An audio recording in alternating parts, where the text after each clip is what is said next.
বাংলাদেশ ফুটবলের নতুন করে আলোচনায় কেন্দ্রবিন্দুতে উঠে এসেছে ইংলিশ কোচ পিটার বাটলার। তিনি সরাসরি বাংলাদেশ ফুটবল ফেডারেশনকে এক প্রকার আলটিমেটাম দিয়ে জানিয়েছেন তার নির্ধারিত শর্তগুলো পূরণ করা হলে তবেই তিনি জাতীয় দলে দায়িত্ব নিতে আগ্রহী।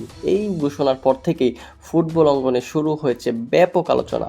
বিশেষ করে তার অধীনে দল কতটা পরিবর্তিত হতে পারে তা নিয়েই আলোচনা করা হয়েছে। পিটার বাটলারের পরিকল্পনার মূল কেন্দ্রবিন্দু হলো দলকে আধুনিক, শৃঙ্খলাবদ্ধ, পরিশ্রম এবং প্রতিযোগিতামূলক গড়ে তোলা। তিনি স্পষ্টভাবে জানিয়ে দিয়েছেন, দল নির্বাচনে কোনো ধরনের হস্তক্ষেপ মেনে চলবে না, অর্থাৎ পারফরমেন্সই হবে একমাত্র মাপকাঠি। এতে করে দীর্ঘদিন দলে থাকা কিন্তু ফর্মহীন খেলোয়াড় জায়গা হারানোর সম্ভাবনা তৈরি হবে এবং নতুন প্রতিভাবান ফুটবলারদের জন্য দরজা খুলে যাবে। সবচাইতে গুরুত্বপূর্ণ বিষয় হলো প্রবাসী খেলোয়াড়দের অন্তর্ভুক্তি, বিশেষ করে হামজা চৌধুরী এর মতো যে খেলোয়াড় জাতীয় দলে আনার ব্যাপারটা বাটলারের বেশ আগ্রহী।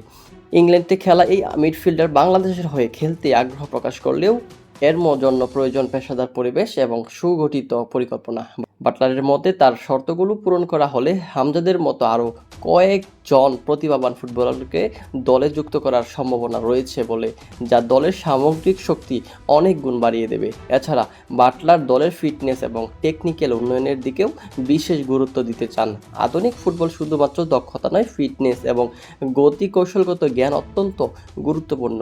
তিনি উন্নত প্রশিক্ষণ পদ্ধতি, ভিডিও অ্যানালাইসিস এবং ডাটা ভিত্তিক পরিকল্পনা চালু করতে চান, যাতে করে খেলোয়াড়রা আন্তর্জাতিক মানের প্রতিযোগিতায় জন্য অংশগ্রহণ করতে পারেন। তার পরিকল্পনা আরও হয়েছে বয়সভিত্তিক দলগুলোর উন্নয়ন, তরুণ খেলোয়াড়দের ছোটবেলা থেকেই সঠিক প্রশিক্ষণ নিয়ে মূল দলে তুলে আনার যে বিশেষ এক দীর্ঘমেয়াদী কাঠামো তৈরি করতে চান তিনি। এতে করে শুধু বর্তমান নয়, ভবিষ্যতের জন্য একটি শক্তিশালী দল গড়ে তোলা সম্ভব।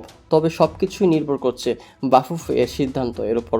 তারা যদি বাটলারের শর্ত মেনে নিতে চায়, তাহলে বাংলাদেশি ফুটবল দলের জন্য পরিবর্তন আসতে পারে।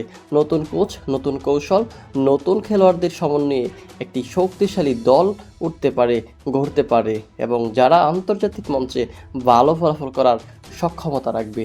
অন্যদিকে যদি শর্তগুলো উপেক্ষা করে না হয়, তাহলে আবারও একটি সম্ভাবনায় সুযোগ হারানোর ঝুঁকি তৈরি হবে। কারণ বর্তমান সময়ে আন্তর্জাতিক ফুটবল টিকিয়ে রাখতে আধুনিক পরিকল্পনা এবং পেশাদার ব্যবস্থাপনা অত্যন্ত জরুরি।